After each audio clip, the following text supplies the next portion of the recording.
नमस्कार साथियों रजिस्ट्री पर क्या क्या नए नियम हैं वो आपको जान लेने चाहिए, जिससे जो है आप ये गलती जो लोग कर रहे हैं वो आप ना करें। ठीक है, यहाँ पे देखिए पूरी पत्रावलियां कैंसिल हो रही हैं। यहाँ पे देख सकते हैं वाद निरस्त, कई लोगों का नुकसान हो रहा है। आप देखिए इनका म्यूटेशन भी कैंसिल, म्यूटेशन कैंसिलेशन के बाद आप रजिस्ट्री में रेक्टिफिकेशन कराओ। अगर किसी ने नहीं करवाया पार्टी ने तो वहाँ पे पूरा पैसा बर्बाद होगा।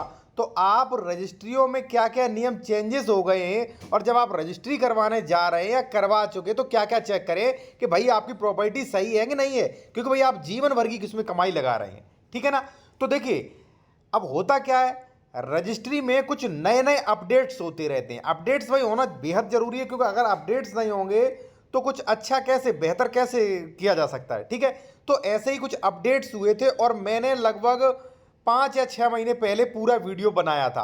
अब कई लोगों के मेरे पास अभी भी जो है समस्याएं आ रही हैं, सैकड़ों कॉल्स आ रही हैं मेरे पास। कम से कम 10 दिन में सैकड़ों कॉल्स आई कि सर कहीं ये गलती, कहीं ये गलती, कहीं ये मेरे साथ फ्रॉड हुआ, कहीं डबल रजिस्ट्री, कहीं अनसही विक्रय, कहीं पता चल रहा सरकारी जमीन। तो चलिए आते हैं हमारे टॉपिक पे। सबसे पहले आप जो है किन समस्याओं को जो है किन संशोधनों को आप ध्यान में रखें जिससे आपके साथ दिक्कत ना हो। देखिए एडवोकेट लापरवाही करे, ठीक है, तो आपका नुकसान हो सकता है, इसलिए आपको भी ये चीजें जाननी चाहिए। ठीक है ना। अब देखिए यहां पे देखिए आदेश क्या कह रहा है ये, कि विकृत भूमि में बैनामा, बैनामा किसे कहते हैं साथियों, बैनामा यानी कि रजिस्ट्री के अनुसार क्रेता का अंश रकबा नहीं खुला, अतः नामांतरण कार्रवाई निरस्त की जाती है। ठीक है, पूरी नामांतरण कार्रवाई जो है वो निरस्त कर दी, पूरी इनकी पत्रावली रिजेक्ट हो गई। अब इन्हें हो सकता नहीं 100% इन्हें रेक्टिफिकेशन कराना पड़ेगा। अब जाइए तितिम्मा करवाइए, पार्टी को फिर लेकर आइए, काफी समय हो गया। ठीक, क्योंकि साथियों जब रियल टाइम खतौनी आई थी तो वहां पे स्पष्ट जो मीटिंग अधिकारियों की हुई थी, हमारी भी जब मीटिंग हुई थी तो हमने बताया था सभी लोगों को उसी दिन कि भाई अब जब आप रजिस्ट्री करवा रहे हैं तो किस गाटे में वो गाटा संख्या मेंशन, जैसे मान लीजिए 323 में करवा रहे हैं तो 323 मेंशन, और जिससे खरीदी है तो 1/3, सिर्फ इतने से काम नहीं चलेगा कि 1/3 बेच दिया या अपना पूर्ण अंश बेच दिया, इससे काम नहीं चलेगा। 1/3 यानी कि रकबा 2.63, यानी कि जितना रकबा हो स्पष्ट मेंशन करिए, क्योंकि रियल टाइम खतौनी में कॉलम नंबर जो अब जो नए बढ़े उनमें स्पष्ट मेंशन होके आता है। तो ये चीज ध्यान में रखें। एक चीज साथियों और, अगर आप बेहतर कानूनी सलाह लेना चाहते हैं किसी भी मैटर में, लीगल एडवाइस, ठीक है, या आप उत्तर प्रदेश में प्रॉपर्टी खरीद रहे, अपना डॉक्यूमेंट्स वेरिफिकेशन करवाना चाह रहे हैं कि सर ये प्रॉपर्टी सही है कि नहीं, जैसे डबल रजिस्ट्री, अंशेष विक्रय, ठीक है, मान लीजिए जमीन सरकारी तो नहीं, उसका श्रेणी नंबर, खातेदार का वादा, उसका म्यूटेशन, ठीक है, उसका धारा 116, 117, 143, धारा 80, काफी चीजें आप चेक करवा सकते हैं। ठीक है, एक चीज और मैं अभी आपको बताऊंगा कि प्रॉपर्टी खरीदने पर आप क्या क्या चेक करें। ठीक है, मैंने आप लोगों की सुविधा के लिए रख रखा है, क्योंकि देखिए उससे क्या होगा कि जो प्रॉपर्टी डीलर जो बड़ी धोखाधड़ी कर रहे हैं ना, बड़ी आसानी से आपका मेहनत का कमाई जो है वो अपने जेब में डाल लेते हैं, और आप जो है कोर्ट कचहरी की चक्कर काट रहे हैं वो आप बच जाओगे। कैसे वो मैं आपको बता रहा हूं। अब देखिए इसी बीच हम आपको एक चीज और दिखाने जा रहे हैं भाई, ठीक है ना। 30/10/2023, ज्यादा पुराना आदेश नहीं है। अब एक व्यक्ति के साथ क्या हुआ भाई, प्रॉपर्टी डीलर ने अंश से अधिक विक्रय कर दिया। अब देखिए क्या आदेश हुआ, खाते पर शून्य अंश होने के कारण निरस्त किया जाता है, आदेश कैंसिल किया जाता है भाई। इतना ही नहीं, देखिए यहां पे ऊपर वाले में देखिए, विक्रेता द्वारा अपने अंश से अधिक विक्रय होने के पश्चात स्वामित्व विक्रेता का विक्रय हेतु शेष नहीं बचता, स्वामित्व निरस्त किया जाता है। भाई इतना आप जो है क्यों नहीं, हम जैसे लोग जो है यूट्यूब पे काफी लोग जो है भाई आपको बताते हैं आप क्या क्या चीज चेक करें। ठीक है, चलिए मैं आपको बताऊंगा आप क्या क्या चीज चेक करें। उससे पहले मैंने आपको बता दिया है कि देखिए अगर आप चाहें, ठीक है ना, आपकी सुविधा के अनुसार, क्योंकि भाई लगभग हमारे पिताजी ने भी एक जमीन खरीदी थी 20 साल पहले, वो जमीन की रेट जो है आज 50 लाख रुपए है, और उस जमीन पे धोखाधड़ी हो गई। तो इसलिए भाई हम सोचते हैं कि आप लोगों के साथ भी कोई धोखाधड़ी ना हो, और आप चाहें तो डॉक्यूमेंट्स भी आप चेक करवा सकते हैं। ठीक है, कोई ज्यादा फीस नहीं है साथियों, वहां पे 650 रुपए फीस है, आप डॉक्यूमेंट चेक करवा सकते हैं। आप प्रॉपर्टी का डिस्क्रिप्शन भेज दीजिए, या खतौनी या मान लीजिए रजिस्ट्री जो भी है उसका भेज दीजिए, तो आप चेक करवा सकते हैं। अब देखिए अंतर क्या होगा, जो आपकी तहसील का वकील है वो दिन में 10 डॉक्यूमेंट्स देख रहा होगा, 10 बिना में 10 रजिस्ट्री कर रहा होगा, 10 डॉक्यूमेंट्स देख रहा होगा।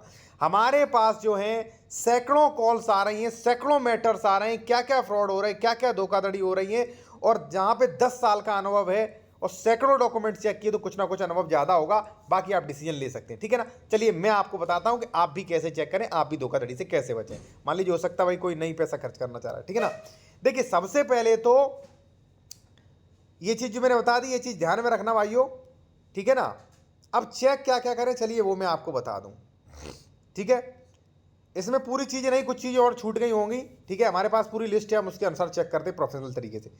पहले तो साथियों आप ये चेक करें कि जमीन जो है वो SC ST वर्ग के व्यक्ति को तो नहीं है। अब देखिए SC ST वर्ग के व्यक्ति की जमीन है अगर, तो सावधान हो जाना। क्यों सावधान हो जाना? देखिए भाई, एडवोकेट और प्रॉपर्टी डीलर आपसे क्या कह रहे हैं कि आवासीय प्लॉट खरीद लो, कोई दिक्कत नहीं होगी। गलत साथियों, रजिस्ट्री कैंसिल हो जाएगी। आपको यकीन ना हो, आदेश ले सकते, एक नहीं 10 सबूत ले सकते मुझसे। कई लोगों की 10-10 15-15 साल बाद रजिस्ट्री कैंसिल हुई। कैसे हुई?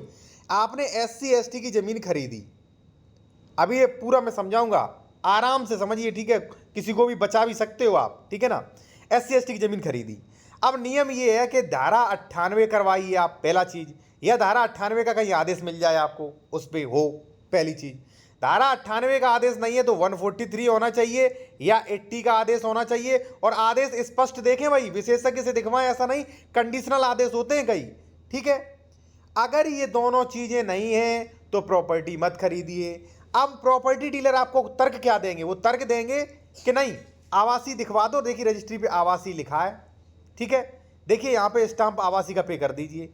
गलत, क्योंकि मात्र आवासीय का स्टाम्प पे कर देने से वो जमीन 143 सेक्शन 80 में उद्घोषित नहीं मानी जाएगी। साथियों आप तर्कों पर, फैक्ट पर बात करें, ठीक है। अनपढ़ों की तरह बात मत करें। कोई प्रॉपर्टी डीलर है तो फैक्ट पे बात करें, एडवोकेट भी गलत जानकारी दे रहे हैं तो फैक्ट पे बात करें, ठीक है ना।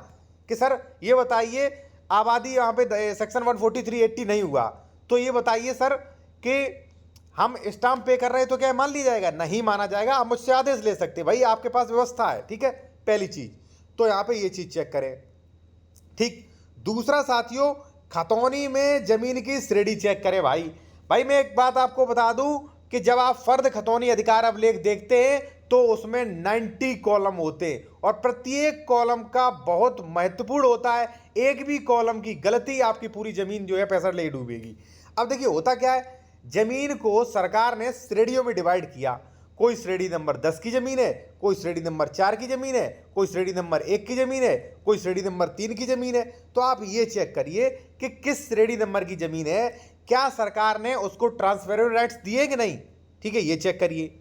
अब साथियों मैं आपको एक चीज बता दूं कि उसके बाद ये करिए कि जो बंदा आपको बेच रहा है, ए ने कहा कि मैं आपको बेच रहा हूं, तो आप ये देखिए कि इसको ट्रांसफेरेबल राइट्स हैं कि नहीं, ट्रांसफेरेबल राइट्स है कि नहीं, ट्रांसफेरेबल वाला भूमिधर इसको प्राप्त है कि नहीं, वो चेक करिए। अब आप कहोगे क्यों आप फालतू में लोगों को गुमराह कर रहे हैं, परेशान कर रहे हैं। भाई मैं एक चीज़ आपको बता दूं, आप अगर मान लीजिए यकीन नहीं करते तो वीडियो स्किप कर सकते हैं, ठीक है।